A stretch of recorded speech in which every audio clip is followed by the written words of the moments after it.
आपने महाभारत में अर्जुन के चक्र के बारे में तो जरूर सुना होगा, लेकिन क्या आप जानते हैं ये चक्र आज भी मौजूद है?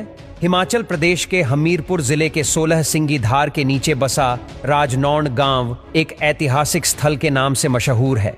यहाँ पर पांडव अज्ञातवास के दौरान यहाँ रुके थे। इसी समय अर्जुन ने यहाँ पर चक्रव्यूह का ज्ञान प्राप्त करने पर उसे पत्थर पर उकेरा, जो आज भी मौजूद है। इस चक्रव्यूह को ध्यान से देखा जाए तो इसमें अंदर जाने का रास्ता तो साफ दिखाई देता है, लेकिन बाहर जाने का रास्ते का पता नहीं चलता।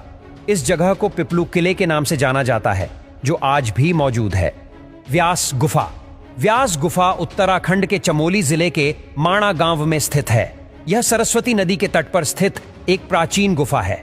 बता दे कि माणा भारत तिब्बत सीमा पर स्थित भारत का आखिरी गांव है। ऐसा माना जाता है कि व्यास ने भगवान गणेश की मदद से यहाँ महाभारत की रचना की थी। यहाँ व्यास की मूर्ति है, पास में ही गणेश गुफा भी है।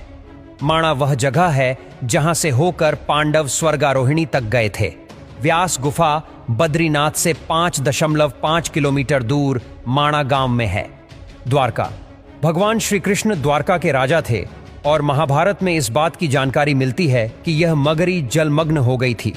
आपको जानकर हैरानी होगी कि पुरातत्व विभाग को गुजरात के पास समुद्र के नीचे एक पुराना शहर मिला है और इसके प्रमाणों से पता चलता है कि यह वही द्वारका नगरी है जिसका उल्लेख महाभारत में किया गया है। हर वैज्ञानिकों को इस नगरी का मिलन इस बात का जीता जागता सबूत है कि महाभारत सच में हुई थी और यह कोई मनगढ़ंत कहानी नहीं है। कुरुक्षेत्र। हम सभी जानते हैं कि महाभारत का युद्ध कुरुक्षेत्र में हुआ था, जो आज भी हरियाणा राज्य में स्थित है। कहा जाता है कि उस समय तबाही ला देने वाले युद्ध में बहे खून की वजह से वहां की धरती लाल हो गई थी। पुरातात्विक विशेषज्ञ ने माना है कि महाभारत घटना सच में घटी थी, क्योंकि उस जगह पर लोहे से बने तीरों और भालों को जमीन में गड्ढा पाया गया है, जिनकी जांच करने पर उन्हें 2800 ईसा पूर्व का माना गया है, जो कि लगभग महाभारत के समय काल के ही बने हुए हैं। मुचकुंद गुफा।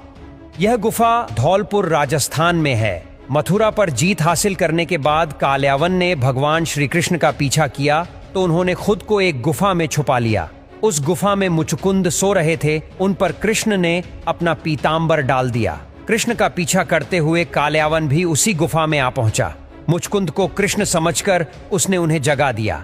जैसे ही मुचकुंद ने आंख खोला तो काल्यावन जलकर भस्म हो गया।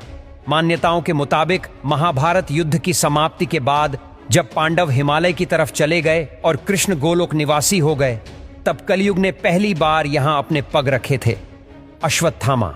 अश्वत्थामा द्रोणाचार्य का पुत्र और रुद्रा का अवतार था। अश्वत्थामा को संपूर्ण महाभारत के युद्ध में कोई हरा नहीं सका था। हालांकि इसमें संदेह है कि अश्वत्थामा आज भी जिंदा है या नहीं, क्योंकि भगवान श्री कृष्ण ने उसे 3000 वर्षों तक शरीर भटकने का श्राप दिया था। कुछ लोग भविष्य पुराण का हवाला देकर कहते हैं कि वे कलयुग के अंत में जब कल की अवतार होगा तो उनके साथ मिलकर धर्म के खिलाफ लड़ेंगे। यह अलग बात है कि श्राप से मुक्त होने के बाद भी अश्वत्थामा अपनी इच्छा से जिंदा हो, क्योंकि इतने हजार वर्षों तक जिंदा रहने वाला सामान्य मनुष्य भी खुद की शक्ति से ही जिंदा रहना सीख जाता होगा, और वे तो अश्वत्थामा थे। दोस्तों, कुछ लोग आज भी अश्वत्थामा को देखने का दावा करते हैं और हाल ही में आई फिल्म कल्कि में भी अश्वत्थामा के बारे में दिखाया गया है।